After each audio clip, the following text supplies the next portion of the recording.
ஒரு எலிஃபண்ட் ஒரு பிக் இவங்க 2 பேரோட ஒரு கதை இருக்கு, கேட்கலாமா? ஒரு யானை ரிவரில் குளிச்சு முடிச்சுட்டு ரோட்டில் நடந்து போகுது.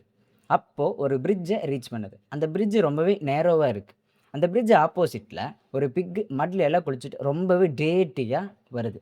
அப்போ இந்த யானை என்ன பண்ணுதுன்னா, சைடில் ஒரு ஓரமாக நின்றுட்டு அந்த பிக்கை கிராஸ் பண்ண வச்சுட்டு திரும்ப நடக்க ஆரம்பிச்சிருக்கு. இந்த யானை நினச்சிருந்தா தன்னோட காலில் ஈஸியாக மிதிச்சுட்டு நடந்து போயிருக்கலாம். ஆனால் அதை பண்ணாமல் ஓரமாக நின்றுட்டு திரும்ப நடந்து போயிருக்கு.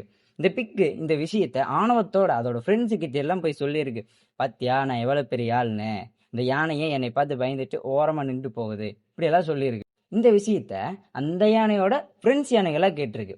இந்த ஃப்ரெண்ட்ஸ் யானைகள்லாம் அந்த யானைகிட்ட போய் கேட்டிருக்கு, ஏன் இப்படி பண்ண, பயந்துட்டியா, நீ நினச்சிருந்தா ஈஸியாக மிதிச்சுட்டு நடந்து வந்திருக்கலாம்ல, இப்படி கேட்டிருக்காங்க. அதுக்கு அந்த யானை சிரிச்சுட்டே பதில் சொல்லுதாமா. அப்போது நான் ரொம்பவே க்ளீனாக இருந்தேன், அந்த பிக்கோ ரொம்பவே டேர்ட்டியாக இருந்துச்சு. அப்போ நான் அந்த பிக்கை மிதிச்சிருந்தா என் கால் ஃபுல்லாக டேட்டியாக இருக்கும். எனக்கு டேட்டி ஆகிறதுல விருப்பமே இல்லை, அதனால ஓரமாக நின்றுட்டு நான் நடக்க ஆரம்பித்தேன், இப்படி சொல்லியிருக்கு. இந்த ஸ்டோரி என்ன சொல்ல வருதுன்னா, மெச்சூர்டான பீப்புள் நெகட்டிவிட்டி எப்பவும் அவாய்ட் பண்ணுவாங்க. பயத்தினால் இல்லை, அந்த நெகட்டிவிட்டியிலேருந்து தள்ளி இருக்கணும்னால. Even they are strong enough to destroy the negativity.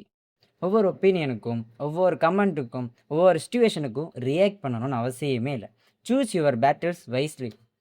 Not every thing deserves your time and attention. Thank you.